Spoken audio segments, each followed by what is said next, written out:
நண்பர்கள் அனைவருக்கும் வணக்கம். மீண்டும் ஒரு பதிவில் உங்களுடன் பேசுவதில் மிக்க மகிழ்ச்சி. இன்று நாம் தெரிந்து கொள்ளக்கூடிய ஒரு தகவல்கள், ஒரு சிவனடியார் கிட்டத்தட்ட ஒரு 2 வருடங்களுக்கு முன்னால் அவரிடம் பேசுவதற்கு உண்டான சந்தர்ப்பம் கிடைத்தது. திருச்செந்தூரில் வைத்து பல கேள்விகள் என்னுடைய நண்பர்கள் மூலமாகவும் என் மூலமாகவும் எழுப்பப்பட்டன. கேட்கும் அனைத்து கேள்விகளுக்கும் சிறிதும் அசராமல் அவருக்கு தெரிந்த தமிழ் மற்றும் ஆங்கில மொழிகளில் கலந்து எங்களை மிகவும் வியப்படைய செய்தார். பல கேள்விகள், ஆன்மீகம், அரசியல், விஞ்ஞானம், கல்வி, பலதரப்பட்ட கேள்விகளுக்கு சாதாரணமாக எந்த ஒரு கஷ்டமும் இல்லாமல், எதையும் யோசிக்காமல் தெளிவான ஒரு பதிலை அந்த சிவனடியார் கொடுத்து கொண்டிருந்தார். கடைசியாக அவரிடம் ஒரு கேள்விகளை நாம் கேட்டோம். சிவனடியார் என்றால் நீங்கள் சொல்வது சிவன்தான் பெரியவர் அப்படின்ட்டு ஒரு புன்சிரிப்புடன் சிரித்து கொண்டு எங்களை பார்த்து எங்களிடம் ஒரு கேள்வியை கேட்டார். நீங்கள் சொல்லுங்கள், யார் சிவன், யார் விஷ்ணு அப்படின்னு. அப்போ அவர் திருப்பியும் கேலியும் கிண்டலுமாக கேட்ட கேள்வி, சிவன் பெரியவரா இல்லை விஷ்ணு பெரியவரா அப்படின்னு. இதில் எங்களுடைய கூட்டத்தில் நாங்கள் வைஷ்ணவர்களும் இருந்தோம், சைவர்களும் இருந்தோம். இவரை பற்றி சொன்னால் அவருக்கு மனம் புண்படும், அவரை பற்றி சொன்னால் இவருக்கு மனம் புண்படும் என்று யாரும் பதில் கூறாமல் அமைதியாக வேடிக்கை பார்த்து கொண்டு அந்த சிவனடியார் என்ன கூறுகிறார் என்று அதை உன்னித்து கவனித்து கொண்டிருந்தோம். அவர் சொன்ன ஒரு தகவல் ஆணியை நெஞ்சில் வைத்து எளியது போன்று இன்று வரை மறக்காமல் உள்ளது. மிக ஆச்சரியமான ஒரு பதில் இது. அது விளையாட்டாக சொல்லியிருந்தாலும் சரி, உண்மையாக இருந்தாலும் சரி, இது போன்ற ஒரு விளக்கங்களை நான் வேறு எந்த ஒரு ஆன்மீகவாதி அதை பற்றி பேசியதை நான் கேட்டதில்லை. ரொம்ப சிம்பிளாக சொன்னார். சார், கருவறை உள் அமர்ந்திருப்பது சிவன் என்றால் சிவன் எதையெல்லாம் பார்க்கிறாரோ அது எல்லாமே விஷ்ணு அப்படின்னாரு. எங்களுக்கு ரொம்ப ஆச்சரியம். இதில் எப்பொழுதுமே உங்களுக்கு தெரியும், ஒரு கூட்டம் என்று இருந்தால் அதில் சில கேலியும் கிண்டலுமாக கேள்விகளை எழுப்பக்கூடிய சில நண்பர்களும் அதில் அடங்குவார்கள். அப்படி சிரித்து கொண்டு கேட்ட கேள்விகளில் ஒரு நண்பர் கேட்டார், அப்போ கருவறைக்குள் அமர்ந்திருப்பது சிவன் தானே, அப்போ சிவன் பார்ப்பதெல்லாம் விஷ்ணு அப்படின்னா சிவனுடைய பார்வைக்கு தானே ரொம்ப அதிகமான சக்தி இருக்கும், அப்போ அவர் தானே பெரியவர் அப்படின்னாரு. அப்போ மறுபடியும் அந்த சிவனடியார் சிரித்து கொண்டே ஒரு கேள்வி கேட்டார். அப்போ உங்களுடைய சிவனால் நேரடியாக மட்டும்தான் பார்க்க முடியுமா? அப்போ ஒரு 360 டிகிரி கோணத்தில் விஷ்ணு நிறைந்து இருப்பாரே அப்படின்னார். அப்போ எல்லாத்துக்குமே ஒரு அச்சம், அடுத்து என்ன கேள்வி கேட்பது அப்படிங்கிறது. இன்னொரு தெளிவான ஒரு பதிலும் சொன்னார். சிவபெருமானால் 360 டிகிரிகளையும் பார்க்கக்கூடிய ஒரு சக்தி உண்டு அப்படின்னு வச்சுக்கொள்வோம். அப்போ 360 டிகிரிலையும் சிவனால் பார்க்க முடியும் அப்படி என்றால் சிவன் தானே பெரியவர் அப்படின்னு சொல்லிட்டு நாங்களும் கிண்டலாக கேட்டோம். அப்போ பதிலுக்கு அவர் இன்னொரு விடயம் சொன்னார். கருவறையில் அமர்ந்து கொண்டு சிவன் எங்கெல்லாம் பார்க்கிறாரோ அது எல்லாமே பெருமாள் தான் அப்படின்னார். பெருமாள்னா விஷ்ணு. அப்போ சிவபெருமானால் 360 டிகிரி கோணத்தில் பார்க்க முடியும் என்றால் இந்த 360 டிகிரி கோணத்தில் இருந்து பெருமாளாலும் சிவனை பார்க்க முடியும் அப்படின்னார். இதை அப்படியே நீங்கள் மாற்றியும் சொல்லலாம் அப்படின்னார். அப்போ பெருமாள் கருவறைக்குள் அமர்ந்து கொண்டு இருக்கும் பொழுது பெருமாள் எங்கெல்லாம் பார்த்து கொண்டிருக்கிறாரோ அது எல்லாமே சிவமயம் அப்படின்னாரு. இந்த விடை பார்த்தீங்கன்னா அவ்வளோ ஒரு அருமையான ஒரு விளக்கம். ஏன்னா கடவுள் அப்படிங்கிறது ஒருவனே அப்படின்னு எந்த ஒரு மனதால் ஏற்றுக்கொள்ளக்கூடிய ஒரு பக்குவம் இருக்குதோ அவர்களால் மட்டும்தான் இது போன்ற பதிலை நமக்கு தெளிவாக சொல்ல முடியும்.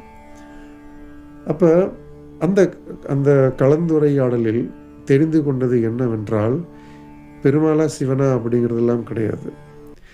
எல்லாவற்றிற்கும் மேலாக இவர்கள் அனைவருமே எல்லா நேரங்களிலும் சேர்ந்தேதான் அனைத்து விதமான வேலைகளும் செய்தார் என்று நாம் பார்த்திருப்போம். அது விஷ்ணு புராணமாக எடுத்துக்கொண்டாலும் சரி, அது ராமாயணத்தில் ஸ்ரீ ராமரை பற்றி நாம் பேசும்போதும் சரி, ஸ்ரீ கிருஷ்ணரை பற்றி நாம் பேசும் பொழுதும் சரி, இந்த எல்லா இடத்திலுமே சிவனும் உடன் பயணித்திருப்பார். அப்போ விஷ்ணு புராணம் அப்படின்னு எடுக்க போனால், கடலை கடையும் பொழுது எஞ்சிய அந்த அமிர்தத்தை சிவபெருமான் அருந்தி தேவர்களை காத்தார் அப்படிம்பாங்க. அப்போ அந்த இடத்தில் சிவபெருமானுக்கு நீலகண்டன் அப்படிங்கிற பெயரை சூட்டியது மகாவிஷ்ணு. இது நீங்கள் ஆன்மீகத்தில் மூழ்கி இருக்கும் நண்பர்களுக்கு இது நன்றாக தெரிந்திருக்கும். அப்படியே அடுத்து ஒரு இடத்துக்கு வந்தோம் அப்படின்னா, ஸ்ரீ ராமருக்கு ராவணனை வதம் செய்த பின்பு வந்த அந்த பிரம்மகத்தி தோஷத்திற்கு சிவபெருமானை பூஜித்தார்கள் அப்படின்னு உங்களுக்கு தெரியும். இதில் சீதை அம்மாள், அதாவது சீதா பிராட்டி, ஸ்ரீ சிவபெருமானுடைய தீவிர பக்தர். சீதை பிராட்டி செய்த மணலினால் ஆன அந்த சிவலிங்கம் தான் இன்றும் ராமேஸ்வரத்தில் மிக அதிசயமாக பார்த்து கொண்டிருக்கிறார்கள் அப்படிங்கிறது நமக்கு தெரியும். ரெண்டாவது. மூணாவது, கிருஷ்ணர் அர்ஜுனன்கிட்ட நீ தவம் இருந்து ஈஸ்வரனிடம் காண்டீவத்தை பெற்று வர வேண்டும், அப்பொழுதுதான் உன்னால் இந்த போரில் ஜெயிக்க முடியும் அப்படின்னாரு. அப்போ எல்லா இடத்திலையுமே விஷ்ணு அப்படிங்கிற பேரில் இருக்கக்கூடிய அனைத்து அவதாரங்கள் இருந்தாலும் அத்தனை இடத்திலும் சிவபெருமான் இருந்திருக்கிறார். அப்போ நாம் இதிலிருந்து அறிந்து கொள்ள வேண்டியது என்னவென்றால், அவர்கள் இருவரும் எப்பொழுதுமே ஒன்றாக இணைந்து கொண்டுதான் இந்த பிரபஞ்சத்தையும் இந்த உலக மக்களையும் காத்து கொண்டிருக்கிறார்கள் அப்படிங்கிறது நமக்கு இதிலிருந்து மிக தெளிவாக கிடைத்த ஒரு விஷயம். இவர்கள் இடையில் எந்த ஒரு பேதமும் இல்லை. இருவருமே இரு கண்களை போலத்தான் நமக்கு. அப்படின்னா சைவர்களை வணங்குபவர்கள் முருகப்பெருமானையும் விநாயகரையும் தவறாமல் வணங்குபவர்கள். அப்போ எந்த காலகட்டத்தில் முருகனுடைய தாய்மாமன் தான் கண்ணன் அப்படிங்கிறது வருது. அப்போ எதில் நாம் வேறுபாடை கண்டோம்? அவர்கள் எல்லோருமே ஒற்றுமையாக குடும்பத்துடன் அண்ணன் தம்பியாக, நண்பர்களாக, மாமன் மச்சானாக, அன்னை தங்கைகளாக நாம் வணங்கும் நமக்கு தெரிந்த வழியில் உருவ வழிபாடு நாம் செய்து கொண்டிருக்கும் அனைவருக்குமே இது நன்றாக அறிந்த ஒரு விஷயம்தான். அதுதான் அந்த சிவனடியார் சொல்லும் பொழுது நாங்களும் உணர்ந்தோம். அப்போ அன்று முதல் இன்று நெற்றியில் நாமம் வைத்தாலும் சரி, பட்டை அடித்தாலும் சரி, எல்லாமே விபூதி தான். இந்த விபூதி அப்படிங்கிறது நாம் ஒரு நாள் சாம்பல் அப்படிங்கிறதுக்கு உண்டான ஒரு தெளிவான விளக்கம் தான் இன்று எல்லா கோவிலிலும் உண்டு. அது பெருமாள் கோவிலாக இருந்தாலும் சரி, எங்கு போனாலும் சரி, நமக்கு விபூதி எல்லா இடத்துலையுமே கிடைக்கும். அது சில இடத்தில் அந்த கோவிலுக்கு உண்டான மரபுக்கு ஏற்றபடி துளசியோ தீர்த்தமோ கொடுக்கப்படும். ஆனால் விபூதி அப்படிங்கிறது எல்லா இடத்துலையுமே கிடைக்குதில்ல. நாம் நெத்தியில் வைத்து கொண்டு தான் இருக்கிறோம். அது நாமமாக இருந்தாலும் சரி, நாம கட்டியாக இருந்தாலும் சரி, பட்டையாக இருந்தாலும் சரி, நாம் இன்று 2024 சிறிதாக எடுத்து நெத்தியில் பூசிக்கொண்டாலும் சரி, கடவுள் ஒன்றே அப்படிங்கிறது இரண்டு கண்களைப் போல. ஆனால் நம்முடைய பார்வை ஓரிடம்தான். அது விஷ்ணுவாக இருந்தாலும் சரி, சிவபெருமானாக இருந்தாலும் சரி, அவர்கள் இருவரையும் நாம் பார்ப்பது ஒரே கண்ணோட்டத்தில், ஒரே கண்ணில்தான். அதுதான் பாலையும் தயிரையும் பிரித்தாலும் பாலின் தன்மை தயிரிலும் உண்டு. ஆனால் வேறுவாக இருந்தாலும் எல்லாம் வந்தது ஒரே இடத்தில் இருந்துதான். அது இந்த பிரபஞ்சம் என்னும் பிரபஞ்சத்தாய்.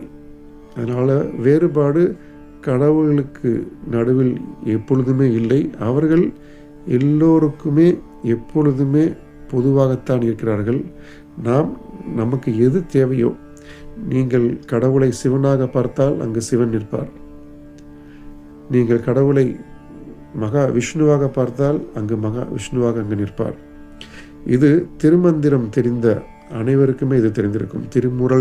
திருமூலர் அருளிய திருமந்திரத்தை யாராவது பாராயணம் செய்திருந்தாலோ, இல்லை பாராயணம் செய்ததை கேட்டிருந்தாலோ, அல்லது படித்திருந்தாலோ, இல்லை உரைகளை படித்திருந்தாலோ உங்களுக்கு நன்றாக புரிந்திருக்கும். கடவுள் நாம் எந்த கண்ணோட்டத்தில் பார்க்கிறோமோ நாம் எந்த உருவமாக பார்க்கிறோமோ, அது உருவமாக இருந்தாலும் சரி, அருவமாக இருந்தாலும் சரி, எதுவாக இருந்தாலும் சரி, நாம் எப்படி பார்க்கிறோமோ அப்படி கடவுள் நமக்கு அருள்வார் அப்படிங்கிறது நாம் கேள்விப்பட்ட விஷயங்களை, கற்று அறிந்து கொண்ட விஷயங்களை இன்று நண்பர்களுக்காக பதிவேற்றம் செய்தோம். காணொளி பிடித்திருந்தால் உங்களுடைய நண்பர்களுக்கு இதை பகிரலாம். மீண்டும் ஒரு பதிவில் நாளை சந்திப்போம். நன்றி, வணக்கம்.